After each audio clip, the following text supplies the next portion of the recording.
இம்ரான்கான் பார்வை கிட்டத்தட்ட முழுமையாக பறிபோனது. பாகிஸ்தான் மாஜி பிரதமரின் கதியை பாருங்க. சிறையில் அடைக்கப்பட்டுள்ள பாகிஸ்தான் மாஜி பிரதமர் இம்ரான்கான் உடல்நிலை குறித்த தகவல்கள் இப்போது வெளியாகியுள்ளது. அதில் இம்ரான்கானுக்கு ஒரு கண்ணில் கிட்டத்தட்ட 85% பார்வை பறிபோய்விட்டதாக தெரிவிக்கப்பட்டுள்ளது. மேலும் அவர் மிகுந்த குழப்பத்திலும் மன உளைச்சலிலும் இருப்பதாகவும் அதில் தெரிவிக்கப்பட்டுள்ளது. பாகிஸ்தான் நாட்டில் கடந்த 2018 முதல் 2022 வரை பிரதமராக இருந்தவர் இம்ரான்கான். ஒரு கட்டத்தில் கூட்டணி கட்சிகள் இவருக்கு கொடுத்த ஆதரவை வாபஸ் பெற்றதால் இவர் தனது பதவியை இழந்தார். அதன் பிறகு ஆட்சிக்கு வந்த ஷெரீப் அரசு இம்ரான்கான் மீது பல்வேறு வழக்குகளை பதிவு செய்து நடவடிக்கை எடுத்தது. இம்ரான்கான் மீது சுமார் 180 குற்ற வழக்குகள் பதிவு செய்யப்பட்டு இருந்தது. இதில் அரசு பொறுப்பில் இருந்தபோது பெறப்பட்ட பரிசுகளில் முறைகேடு செய்ததாக தொடரப்பட்ட வழக்கில் கடந்த 2023 ஆகஸ்ட் மாதம் அவர் கைது செய்யப்பட்டார். அப்போது முதல் அவர் சிறையிலேயே இருந்து வருகிறார். நடுவில் அவரது உடல்நிலை குறித்து பல்வேறு தகவல்கள் பரவின. சிறை காவலர்கள் தாக்கியதால் அவர் படுகாயமடைந்ததாகவும் தகவல் வெளியானது. இதற்கிடையே இம்ரான்கான் கண் பார்வை கிட்டத்தட்ட பறிபோய்விட்டதாக தகவல் வெளியாகியுள்ளது.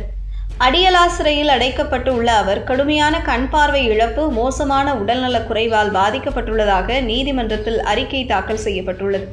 உச்சநீதிமன்றத்தால் நியமிக்கப்பட்ட அமிகஸ் கியூரி சல்மான் சப்தார் இந்த அறிக்கையை தாக்கல் செய்துள்ளது. இது குறித்த தகவல்களை பிரபல ஆங்கில ஊடகமான NDTV வெளியிட்டுள்ளது. அதில் இம்ரான்கான் தனது உடல்நிலை பாதிப்புகள் குறித்து சிறை அதிகாரிகளிடம் தெரிவித்துள்ளார். இருப்பினும் சிறை அதிகாரிகள் மருத்துவ புகார்களை அலட்சியப்படுத்தியுள்ளனர். இதனால் இம்ரான்கான் உடல்நிலை மோசமடைந்துள்ளது. வலது கண்ணில் அவரது பார்வை கிட்டத்தட்ட 85% பறிபோய்விட்டது. உரிய மருத்துவ பராமரிப்பின்றி குடும்பத்தினரையோ சட்ட ஆலோசகரையோ சந்திக்க தடை செய்யப்பட்டுள்ளார். அந்த ரிப்போர்ட்டில் சுமார் 3 முதல் 4 மாதங்களுக்கு முன்பு வரை அவரது பார்வை இயல்பாகவே இருந்துள்ளது. அதன் பிறகு பார்வையில் குறைபாடு ஏற்பட தொடங்கியுள்ளது. இதுகுறித்து அப்போதைய சிறை கண்காணிப்பாளரிடம் பலமுறை புகார் அளித்தும் சிறை அதிகாரிகள் எந்த நடவடிக்கையும் எடுக்கப்படவில்லை. இந்த அலட்சியம் அவரது உடல்நிலையை மிக மோசமாக பாதித்தது. இதனால் அவரது வலது கண்ணில் முழுமையான பார்வை இழப்பு ஏற்பட்டுள்ளது. அதன் பிறகே கண் மருத்துவர் வரவழைக்கப்பட்டு சிகிச்சை தரப்பட்டுள்ளது. இரத்த உறைவால் கடுமையான சேதம் ஏற்பட்டதாக கண்டறியப்பட்டது.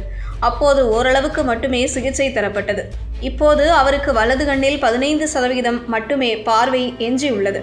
கண் பார்வை இழப்பு மற்றும் உரிய மருத்துவ சிகிச்சை கிடைக்காததால் அவர் குழப்பமடைந்து மிகுந்த மன உளைச்சலில் இருக்கிறார். அவரது கண்களில் தொடர்ந்து நீர் வடிந்து கொண்டே இருக்கிறது என்றும் தெரிவிக்கப்பட்டுள்ளது. இம்ரான்கான் அக்டோபர் 2023 இந்த அடியலா சிறைக்கு மாற்றப்பட்டது. அப்போது முதலே சுமார் 2 ஆண்டுகளாக அவர் தனிமை சிறையிலே வைக்கப்பட்டுள்ளார். இதுவும் அவரை மனரீதியாக பாதித்துள்ளதாக தெரிவிக்கப்பட்டுள்ளது. 73 வயதான இம்ரான்கான் பல உடல்நல பிரச்சனைகளால் அவதிப்பட்டாலும் அவருக்கு உரிய மருத்துவ சிகிச்சை அல்லது பரிசோதனைகள் மேற்கொள்ள அனுமதிக்கப்படவில்லை என்றும் அதில் கூறப்பட்டுள்ளது. கடந்த 2 ஆண்டுகளாக மீண்டும் கோரிக்கைகள் விடுத்த போதிலும் அடிப்படை சிகிச்சை கூட அவருக்கு வழங்கப்படவில்லை என்றும் தெரிவிக்கப்பட்டுள்ளது.